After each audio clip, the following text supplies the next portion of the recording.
Chapter 1. The Face in the Target.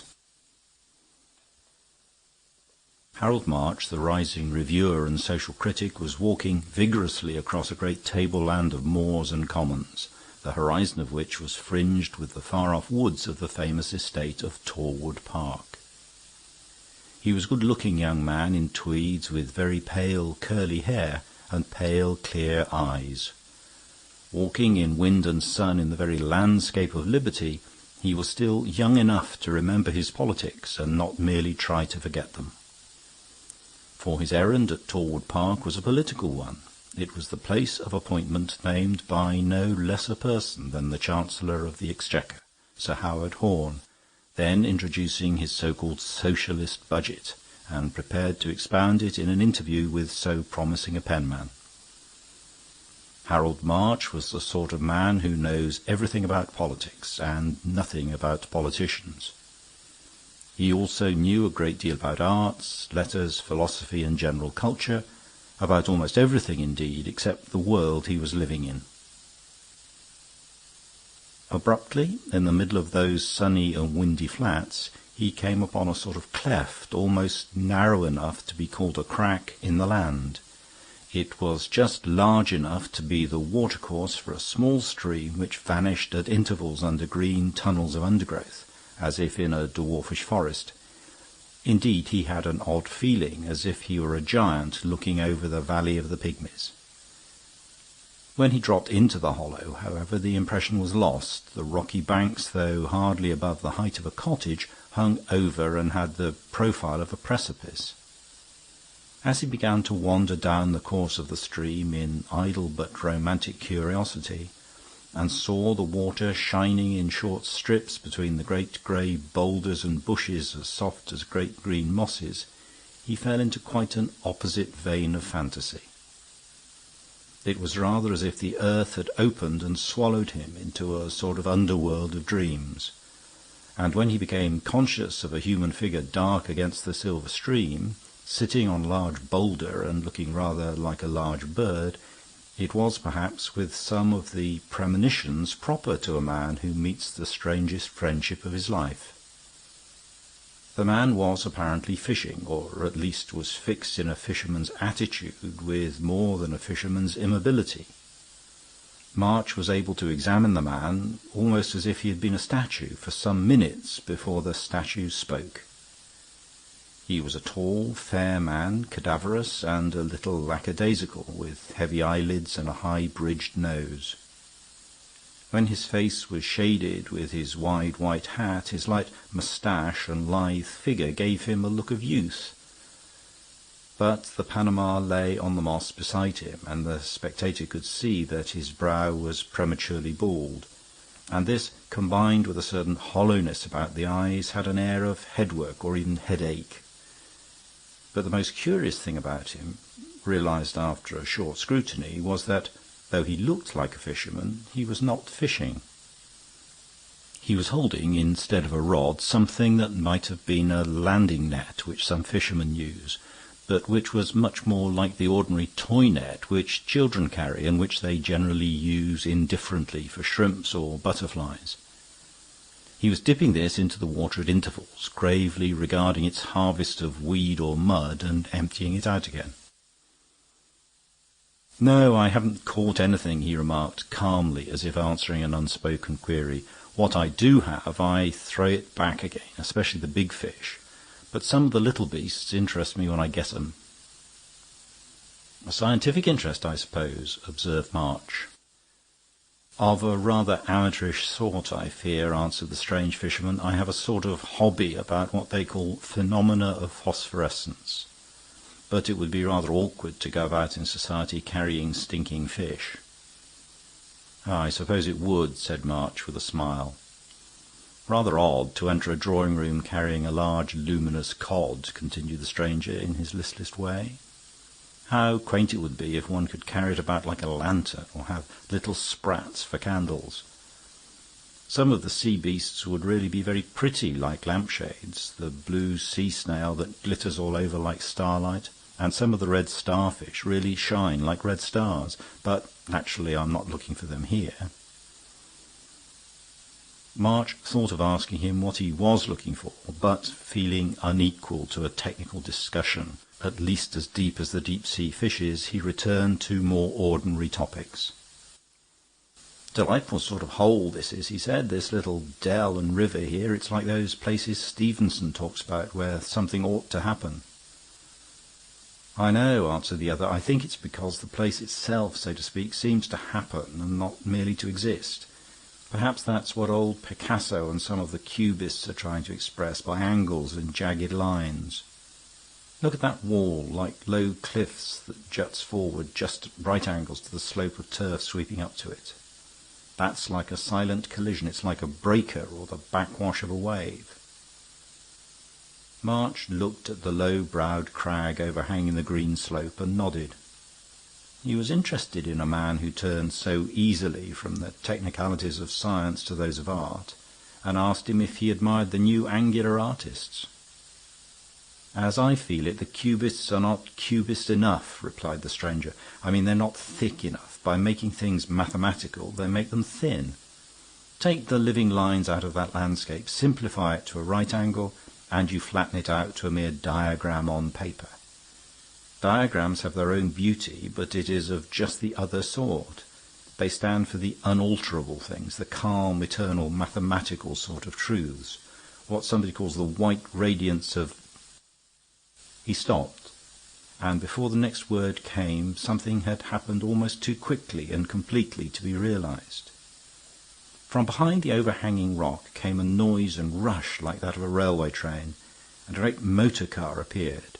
It topped the crest of the cliff, black against the sun, like a battle chariot rushing to destruction in some wild epic. March automatically put out his hand in one futile gesture, as if to catch a falling teacup in a drawing-room. For the fraction of a flash it seemed to leave the ledge of rock like a flying ship. Then the very sky seemed to turn over like a wheel, and it lay a ruin amid the tall grasses below, a line of grey smoke going up slowly from it into the silent air. A little lower, the figure of a man with grey hair tumbled down the steep green slope, his limbs lying all at random and his face turned away. The eccentric fisherman dropped his net and walked swiftly toward the spot, his new acquaintance following him. As they drew near, there seemed a sort of monstrous irony in the fact that the dead machine was still throbbing and thundering as busily as a factory, while the man lay so still. He was unquestionably dead. The blood flowed in the grass from a hopelessly fatal fracture at the back of the skull. But the face, which was turned to the sun, was uninjured and strangely arresting in itself. It was one of those cases of a strange face so unmistakable as to feel familiar. We feel somehow that we ought to recognize it, even though we do not. It was of the broad, square sort, with great jaws, almost like that of a highly intellectual ape. The wide mouth shut so tight as to be traced by a mere line, the nose short, with the sort of nostrils that seemed to gape with an appetite for the air. The oddest thing about the face was that one of the eyebrows was cocked up at a much sharper angle than the other. March thought he had never seen a face so naturally alive as that dead one, and its ugly energy seemed all the stranger for its halo of hoary hair. Some papers lay half fallen out of the pocket, and from among them March extracted a card case. He read the name on the card aloud. Sir Humphrey Turnbull. I'm sure I've heard that name somewhere. His companion only gave a sort of little sigh and was silent for a moment as if ruminating. Then he merely said, "The poor fellow is quite gone," and added some scientific terms in which his auditor once more found himself out of his depth. "As things are," continued the same curiously well-informed person, "it will be more legal for us to leave the body as it is until the police are informed. In fact, I think it will be well if nobody except the police is informed. Don't be surprised if I seem to be keeping it dark from some of our neighbours round here." Then, as if prompted to regularize his rather abrupt confidence, he said, "I've come down to see my cousin at Tallwood. My name is Horne Fisher. Might be a pun on my pottering about here, mightn't it?" "Is Sir Howard Horne your cousin?" asked March. "I'm going to Torwood Park to see him myself. Only about his public work, of course, and the wonderful stand he is making for his principles.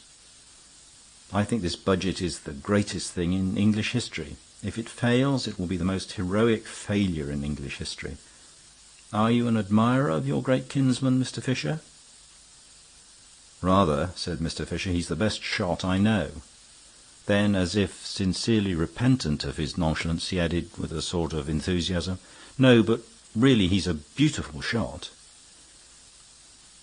As if fired by his own words, he took a sort of leap at the ledges of the rock above him, and scaled them with a sudden agility in startling contrast to his general lassitude.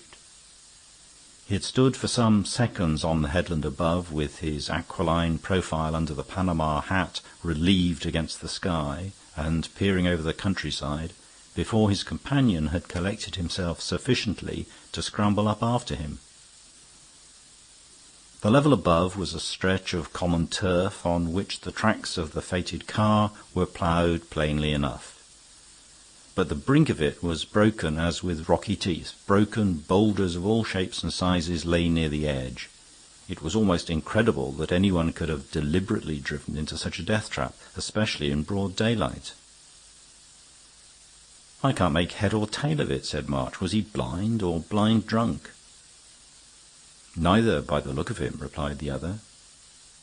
"Then it was suicide." "Doesn't seem a cosy way of doing it," remarked the man called Fisher. "Besides, I don't fancy poor old Puggy would commit suicide somehow." "Poor old who?" inquired the wondering journalist. "Did you know this unfortunate man?" "Nobody knew him exactly," replied Fisher with some vagueness. "But one knew him, of course. He'd been a terror in his time, in Parliament and the courts and so on, especially in that row about the aliens who were deported as undesirables when he wanted one of them hanged for murder. He was so sick about it that he retired from the bench. Since then he mostly motored about by himself. But he was coming to Torwood too for the week-end, and I don't see why he should deliberately break his neck almost at the very door. I believe Hoggs, my cousin Howard, was coming down specially to meet him." "Torwood Park doesn't belong to your cousin?" inquired March. "No, it used to belong to the Winthrops, you know," replied the other. "Now a new man's got it, a man from Montreal named Jenkins. Hoggs comes for the shooting. I told you he was a lovely shot." This repeated eulogy on the great social statesman affected Harold March as if somebody had defined Napoleon as a distinguished player of nap. But he had another half-formed impression struggling in this flood of unfamiliar things, and he brought it to the surface before it could vanish. "Jenkins," he repeated. "Surely you don't mean Jefferson Jenkins, the social reformer? I mean the man who's fighting for the new cottage estate system. It would be as interesting to meet him as any cabinet minister in the world, if you will excuse me saying so." "Yes, Hoggs told him it would have to be cottages," said Fisher. "He said the bread of cattle had improved too often, and people were beginning to laugh. And, of course, you must hang a peerage onto something, though the poor chap hasn't got it yet. Hello, here's somebody else." They had started walking in the tracks of the car, leaving it behind them in the hollow, still humming horribly like a huge insect that had killed a man. The tracks took them to the corner of the road, one arm of which went on in the same line towards the distant gates of the park. It was clear that the car had been driven down the long straight road, and then, instead of turning with the road to the left, had gone straight on over the turf to its doom. But it was not this discovery that had riveted Fisher's eye, but something even more solid. At the angle of the white road a dark and solitary figure was standing, almost as still as a finger-post. It was that of a big man in rough shooting clothes, bare-headed and with tousled curly hair that gave him a rather wild look. On a nearer approach this first more fantastic impression faded. In a full light the figure took on more conventional colours, as of an ordinary gentleman who happened to have come out without a hat and without very studiously brushing his hair. but the massive stature remained, and something deep and even cavernous about the setting of the eyes redeemed his animal good looks from the commonplace. But March had no time to study the man more closely, for, much to his astonishment, his guide merely observed, "Hello, Jack," and walked past him as if he had indeed been a signpost, and without attempting to inform him of the catastrophe beyond the rocks. It was relatively a small thing, but it was only the first thing in a string of singular antics on which his new and eccentric friend was leading him. The man they had passed looked after them in rather a suspicious fashion, but Fisher continued serenely on his way along the straight road that ran past the gates of the great estate. "That's John Burke, the traveller," he condescended to explain. "I expect you've heard of him, shoots big game and all that. Sorry I couldn't stop to introduce you, but I dare say you'll meet him later on." "I know his book, of course," said March, with renewed interest. "That is certainly a fine piece of description, about their being only conscious of the closeness of the elephant when the colossal head blocked out the moon." "Yes, young Halkett writes jolly well, I think." "What, didn't you know Halkett wrote Burke's books for him? Burke can't use anything except a gun, and you can't write with that." "Oh, he's genuine enough in his way, you know, as brave as a lion, or a good deal braver by all accounts." "You seem to know all about him," observed March, with a rather bewildered laugh, "and about a good many other people." Fisher's bald brow became abruptly corrugated, and a curious expression came into his eyes. "I know too much," he said. "That's what's the matter with me. That's what's the matter with all of us, and the whole show. We know too much about one another, too much about ourselves. That's why I'm really interested just now about one thing that I don't know." "And that is?" inquired the other. "Why that poor fellow is dead." They had walked along the straight road for nearly a mile, conversing at intervals in this fashion, and March had a singular sense of the whole world being turned inside out. Mr. Horne Fisher did not especially abuse his friends and relatives in fashionable society. Of some of them he spoke with affection, but they seemed to be an entirely new set of men and women who happened to have the same nerves as the men and women mentioned most often in the newspapers. Yet no fury of revolt could have seemed to him more utterly revolutionary than this cold familiarity. It was like daylight on the other side of stage scenery. They reached the great lodge gates of the park, and, to March's surprise, passed them and continued along the interminable white straight road. But he was himself too early for his appointment with Sir Howard, and was not disinclined to see the end of his new friend's experiment, whatever it might be. They had long left the moorland behind them, and half the white road was grey in the great shadow of the tallwood pine forests, themselves like grey bars shuttered against the sunshine, and within, amid that clear noon, manufacturing their own midnight. Soon, however, rifts began to appear in them like gleams of coloured windows. The trees thinned and fell away as the road went forward, showing the wild, irregular copses in which, as Fisher said, the house party had been blazing away all day. And about 200 yards farther on they came to the first turn of the road. At the corner stood a sort of decayed inn with the dingy sign of The Grapes. The signboard was dark and indecipherable by now, and hung back against the sky and the grey moorland beyond, about as inviting as a gallows. March remarked that it looked like a tavern for vinegar instead of wine. "A good phrase," said Fisher, "and so it would be if you were silly enough to drink wine in it. But the beer is very good, and so is the brandy." March followed him to the bar parlour with some wonder, and his dim sense of repugnance was not dismissed by the first sight of the innkeeper, who was widely different from the genial innkeepers of romance, a bony man, very silent behind a black moustache, but with black, restless eyes. Taciturn as he was, the investigator succeeded at last in extracting a scrap of information from him, by dint of ordering beer and talking to him persistently and minutely on the subject of motor cars. He evidently regarded the innkeeper as, in some singular way, an authority on motor cars, as being deep in the secrets of the mechanism, management and mismanagement of motor cars, holding the man all the time with a glittering eye like the ancient mariner. Out of all this rather mysterious conversation there did emerge at last a sort of admission that one particular motor car of a given description had stopped before the inn about an hour before, and that an elderly man had alighted, requiring some mechanical assistance. Asked if the visitor required any other assistance, the innkeeper said shortly that the old man had filled his flask and taken a packet of sandwiches. And with these words the somewhat inhospitable host had walked hastily out of the bar, and they heard him banging doors in the dark interior. Fisher's weary eye wandered round the dusty and dreary inn parlour and rested dreamily on a glass case containing a stuffed bird, with a gun hung on hooks above it, which seemed to be its only ornament.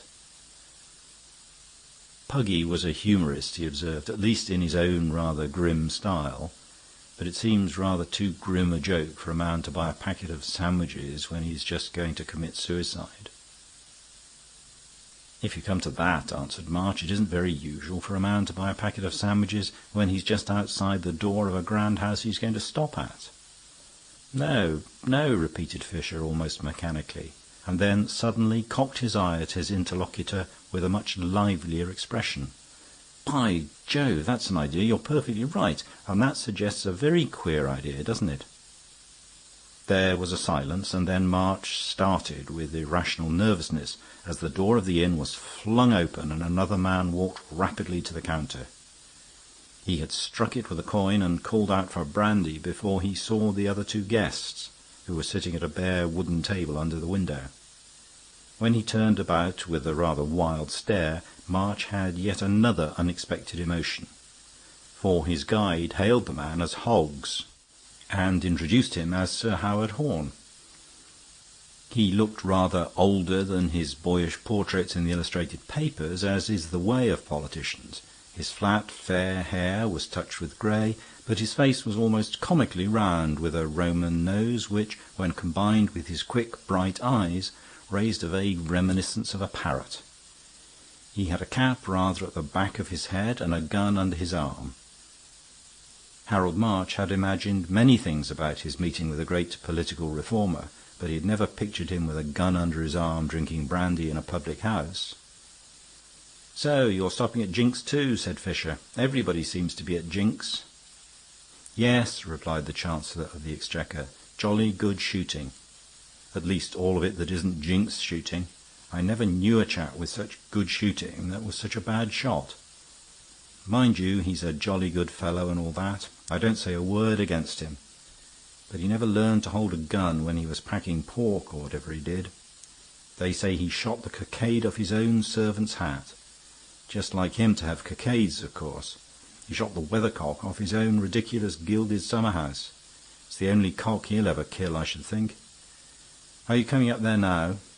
Fisher said rather vaguely that he was following soon when he had fixed something up, and the Chancellor of the Exchequer left the inn.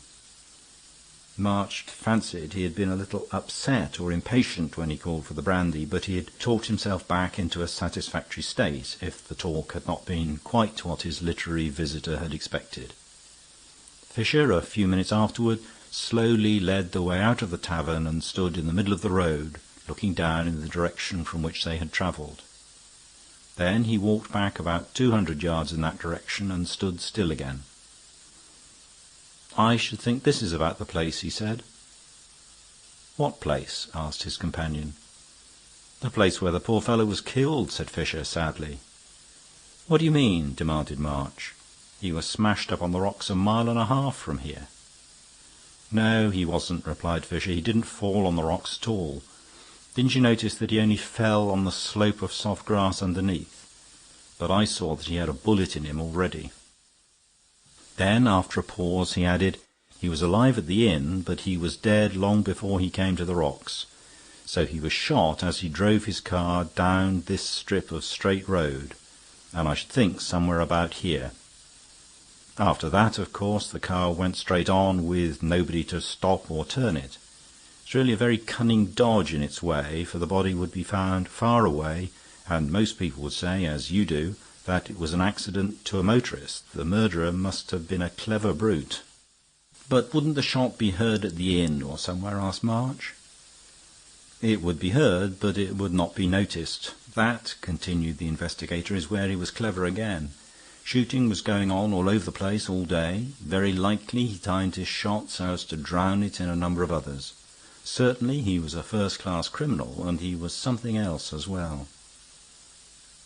"What do you mean?" asked his companion, with a creepy premonition of something coming, he knew not why. "He was a first-class shot," said Fisher. He had turned his back abruptly and was walking down a narrow, grassy lane, little more than a cart-track, which lay opposite the inn and marked the end of the great estate and the beginning of the open moors. March plodded after him with the same idle perseverance, and found him staring through a gap in giant weeds and thorns at the flat face of a painted paling. From behind the paling rose the great grey columns of a row of poplars, which filled the heavens above them with dark green shadow, and shook faintly in a wind which had sunk slowly into a breeze. The afternoon was already deepening into evening, and the titanic shadows of the poplars lengthened over a third of the landscape. "Are you a first-class criminal?" asked Fisher, in a friendly tone. "I'm afraid I'm not, but I think I can manage to be a sort of fourth-rate burglar." And before his companion could reply, he managed to swing himself up and over the fence. March followed without much bodily effort, but with considerable mental disturbance. The poplars grew so close against the fence that they had some difficulty in slipping past them, and beyond the poplars they could see only a high hedge of laurel, green and lustrous in the level sun. Something in this limitation by a series of living walls made him feel as if he were really entering a shattered house instead of an open field. It was as if he came in by a disused door or window and found the way blocked by furniture. When they had circumvented the laurel hedge, they came out on a sort of terrace of turf, which fell by one green step to an oblong lawn like a bowling green. Beyond this was the only building in sight, a low conservatory, which seemed far away from anywhere, like a glass cottage standing in its own fields in fairyland. Fisher knew that lonely look of the outlying parts of a great house well enough. He realized that it is more of a satire on aristocracy than if it were choked with weeds and littered with ruins. For it is not neglected, and yet it is deserted. At any rate, it is disused. It is regularly swept and garnished for a master who never comes. Looking over the lawn, however, he saw one object which he had not apparently expected. It was a sort of tripod supporting a large disc like the round top of a table tipped sideways, and it was not until they had dropped onto the lawn and walked across to look at it that March realized that it was a target. It was worn and weather-stained. The gay colours of its concentric rings were faded. Possibly it had been set up in those far-off Victorian days when there was a fashion for archery. March had one of his vague visions of ladies in cloudy crinolines and gentlemen in outlandish hats and whiskers, revisiting that lost garden like ghosts. Fisher, who was peering more closely at the target, startled him by an explanation. "Hello," he said, "somebody's been peppering this thing with shot, after all, and quite lately, too. Why, I believe old Jink's been trying to improve his bad shooting here." "Yes, and it looks as if it still wanted improving," answered March, laughing. "Not one of these shots is anywhere near the bull's-eye. They seem just scattered about in the wildest way." "In the wildest way," repeated Fisher, still peering intently at the target. He seemed merely to assent, but March fancied his eye was shining under its sleepy lid, and that he had straightened his stooping figure with a strange effort. "Excuse me a moment," he said, feeling in his pockets. "I think I've got some of my chemicals, and after that we'll go up to the house." And he stooped again over the target, putting something with his finger over each of the shot holes. So far as March could see, merely a dull grey smear. Then they went through the gathering twilight, up the long green avenues to the great house. Here again, however, the eccentric investigator did not enter by the front door. He walked round the house until he found a window open and, leaping into it, introduced his friend to what appeared to be the gun-room. Rows of the regular instruments for bringing down birds stood against the walls, but across a table in the window lay one or two weapons of heavier and more formidable pattern. "Hello, these are Burke's big game rifles," said Fisher. "I never knew he kept them here." He lifted one of them, examined it briefly, and put it down again, frowning heavily. Almost as he did so, a strange young man came hurriedly into the room. He was dark and sturdy, with a bumpy forehead and a bulldog jaw, and he spoke with a curt apology. "I left Major Burke's guns here," he said, "and he wants them packed up. He's going away tonight." And he carried off the two rifles without casting a glance at the stranger. Through the open window they could see his short, dark figure walking away across the glimmering garden. Fisher got out of the window again and stood looking after him. "That's Halkett, whom I told you about," he said. "I knew he was a sort of secretary and had to do with Burke's papers, but I never knew he had anything to do with his guns. But he's just the sort of silent, sensible little devil who might be very good at anything, the sort of man you know for years before you find he's a chess champion." He had begun to walk in the direction of the disappearing secretary, and they soon came within sight of the rest of the house party, talking and laughing on the lawn. They could see the tall figure and loose mane of the lion hunter dominating the little group. "By the way," observed Fisher, "when we were talking about Burke and Halkett, I said that a man couldn't very well write with a gun. Well, I'm not so sure now. Did you ever hear of an artist so clever that he could draw with a gun? There's a wonderful chap loose about here." Sir Howard hailed Fisher and his friend the journalist with almost boisterous amiability. The latter was presented to Major Burke and Mr. Halkett, and also, by way of a parenthesis, to his host, Mr. Jenkins, a commonplace little man in loud tweeds, whom everybody else seemed to treat with a sort of affection, as if he were a baby. The irrepressible Chancellor of the Exchequer was still talking about the birds he'd brought down, the birds that Burke and Halkett had brought down, and the birds that Jenkins, their host, had failed to bring down. It seemed to be a sort of sociable monomania. "You and your big game," he ejaculated aggressively to Burke. "Why, anybody could shoot big game. You want to be a shot to shoot small game." "Quite so," interposed Horne Fisher. "Now, if only a hippopotamus could fly up in the air out of that bush, or you preserved flying elephants on the estate, why, then—" "Why, even Jink might hit that sort of a bird," cried Sir Howard, hilariously slapping his host on the back. "Even he might hit a haystack or a hippopotamus." "Look here, you fellows," said Fisher, "I want you to come along with me for a minute and shoot at something else. Not a hippopotamus. Another kind of queer animal I found on the estate. It's an animal with 3 legs and 1 eye, and it's all the colours of the rainbow." "What the deuce are you talking about?" asked Burke. "Come along and see," replied Fisher cheerfully. "Such people seldom reject anything nonsensical, for they're always seeking for something new. They gravely rearmed themselves from the gun-room and trooped along at the tail of their guide, Sir Howard only pausing in a sort of ecstasy to point out the celebrated gilt summer house on which the gilt weathercock still stood crooked. It was dusk, turning to dark, by the time they reached the remote green by the poplars and accepted the new and aimless game of shooting at the old mark. The last light seemed to fade from the lawn, and the poplars against the sunset were like great plumes upon a purple hearse, when the futile procession finally curved round and came out in front of the target. Sir Howard again slapped his host on the shoulder, shoving him playfully forward to take the first shot. The shoulder and arm he touched seemed unnaturally stiff and angular. Mr. Jenkins was holding his gun in an attitude more awkward than any that his satiric friends had seen or expected. At the same instant a horrible scream seemed to come from nowhere. It was so unnatural and so unsuited to the scene that it might have been made by some inhuman thing flying on wings above them, or eavesdropping in the dark woods beyond.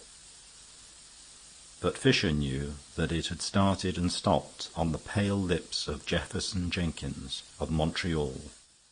And no one at that moment, catching sight of Jefferson Jenkins' face, would have complained that it was commonplace.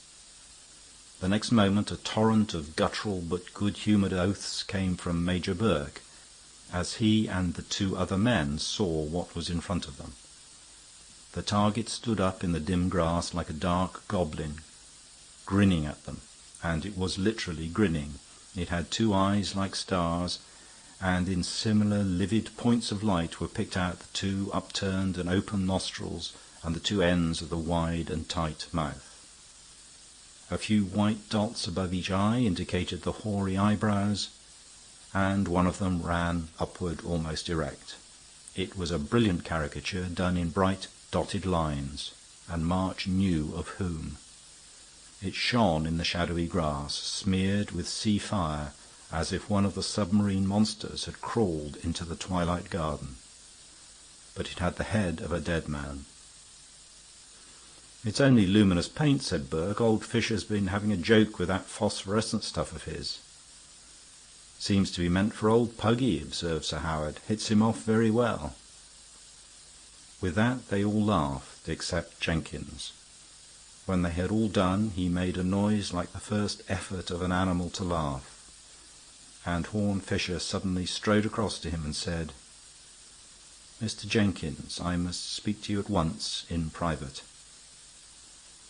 It was by the little watercourse in the moors, on the slopes under the hanging rock, that March met his new friend Fisher, by appointment, shortly after the ugly and almost grotesque scene that had broken up the group in the garden. "It was a monkey trick of mine," observed Fisher, gloomily, putting phosphorus on the target. "But the only chance to make him jump was to give him the horrors suddenly. And when he saw the face he had shot at shining on the target he practised on, all lit up with an infernal light, he did jump. Quite enough for my own intellectual satisfaction." "I'm afraid I don't quite understand, even now," said March, "exactly what he did, or why he did it." "You ought to," replied Fisher, with his rather dreary smile, "for you gave me the first suggestion yourself." "Oh, yes, you did, and it was a very shrewd one. You said a man wouldn't take sandwiches with him to dine at a great house.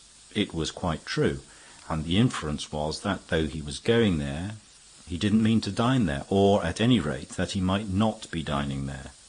It occurred to me at once that he probably expected the visit to be unpleasant, or the reception doubtful, or something that would prevent his accepting hospitality.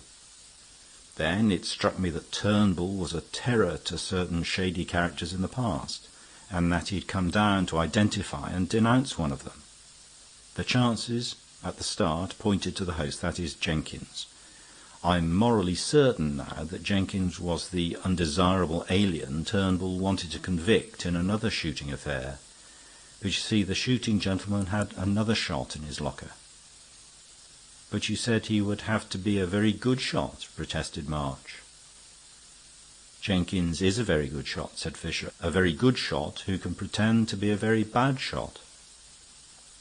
Shall I tell you the second hint I hit on after yours, to make me think it was Jenkins? It was my cousin's account of his bad shooting. He'd shot a cockade off a hat and a weathercock off a building. Now, in fact, a man must shoot very well indeed to shoot so badly as that. He must shoot very neatly to hit the cockade and not the head or even the hat. If the shots had really gone at random, the chances are 1,000 to 1 that they would not have hit such prominent and picturesque objects. They were chosen because they were prominent and picturesque objects. They make a story to go the round of society. He keeps the crooked weathercock in the summer-house to perpetuate the story of a legend. And then he lay in wait with his evil eye and wicked gun, safely ambushed behind the legend of his own incompetence. But there's more than that. There is the summer-house itself. I mean, there is the whole thing. There's all that Jenkins gets chaffed about. The gilding and the gaudy colours and all the vulgarity that's supposed to stamp him as an upstart. Now, as a matter of fact, upstarts generally don't do this. God knows there's enough of them in society. And one knows them well enough. And this is the very last thing they do. They're generally only too keen to know the right thing and do it. and they instantly put themselves, body and soul, into the hands of art decorators and art experts who do the whole thing for them. There's hardly another millionaire alive who has the moral courage to have a gilt monogram on a chair like that one in the gun room. For that matter, there's the name as well as the monogram. Names like Tompkins and Jenkins and Jinks are funny without being vulgar. I mean, they're vulgar without being common. If you prefer it, they are commonplace without being common.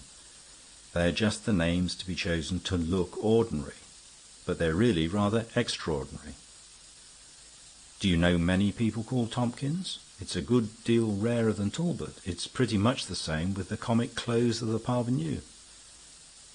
Jenkins dresses like a character in Punch, but that's because he is a character in Punch. I mean, he's a fictitious character. He's a fabulous animal. He doesn't exist. Have you ever considered what it must be like to be a man who doesn't exist? I mean, to be a man with a fictitious character that he has to keep up at the expense not merely of personal talents, to be a new kind of hypocrite hiding a talent in a new kind of napkin. This man has chosen his hypocrisy very ingeniously. It was really a new one. A subtle villain has dressed up as a dashing gentleman and a worthy businessman and a philanthropist and a saint.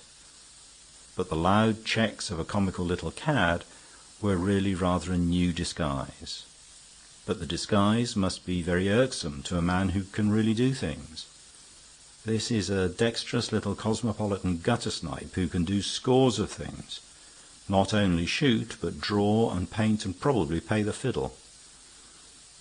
Now, a man like that may find the hiding of his talents useful, but he could never help wanting to use them where they were useless. If he can draw, he will draw absent-mindedly on blotting paper. I suspect this rascal has often drawn poor old Puggy's face on blotting paper. Probably he began doing it in blots as he afterwards did it in dots, or rather shots. It was the same sort of thing. He found a disused target in a deserted yard and couldn't resist indulging in a little secret shooting, like secret drinking. You thought the shots all scattered and irregular, and so they were, but not accidental. No two distances were alike, but the different points were exactly where he wanted to put them. As nothing needs so much mathematical precision as a wild caricature. I've dabbled a little in drawing myself, and I assure you that to put one dot where you want it is a marvel with a pen close to a piece of paper. It is a miracle to do it across a garden with a gun. But a man who can work those miracles will always itch to work them, if it's only in the dark. After a pause, March observed thoughtfully, "But he couldn't have brought him down like a bird with one of those little guns." "No, that was why I went into the gun-room," replied Fisher. "He did it with one of Burke's rifles, and Burke thought he knew the sound of it. That's why he rushed out without a hat, looking so wild. He saw nothing but a car passing quickly, which he followed for a little way, and then concluded he'd made a mistake." There was another silence, during which Fisher sat on a great stone as motionless as on their first meeting, and watched the grey and silver river eddying past under the bushes. Then March said abruptly, "Of course he knows the truth now." "Nobody knows the truth but you and I," answered Fisher with a certain softening in his voice, "and I don't think you and I will ever quarrel." "What do you mean?" asked March in an altered accent. "What have you done about it?" Horne Fisher continued to gaze steadily at the eddying stream. At last he said, "The police have proved it was a motor accident." "But you know it was not." "I told you that I know too much," replied Fisher, with his eye on the river. "I know that, and I know a great many other things. I know the atmosphere and the way the whole thing works. I know this fellow has succeeded in making himself something incurably commonplace and comic. I know you can't get up a persecution of old Tootle or little Titch. If I were to tell Hoggs or Halkett that old Jink was an assassin, they would almost die of laughter before my eyes. Oh, I don't say their laughter's quite innocent, though it's genuine in its way. They want old Jink, and they couldn't do without him. I don't say I'm quite innocent. I like Hoggs. I don't want him to be down and out. Can't he be done for if Jink can't pay for his coronet? They were devilish near the line at the last election. But the only real objection to it is that it's impossible. Nobody would believe it. It's not in the picture. The crooked weathercock would always turn it into a joke." "Don't you think this is infamous?" asked March quietly. "I think a good many things," replied the other. "If you people ever happen to blow the whole tangle of society to hell with dynamite, I don't know that the human race will be much the worse. But don't be too hard on me merely because I know what society is. That's why I moon away my time over things like stinking fish." There was a pause as he settled himself down again by the stream, and then he added, "I told you before I had to throw back the big fish." End of chapter.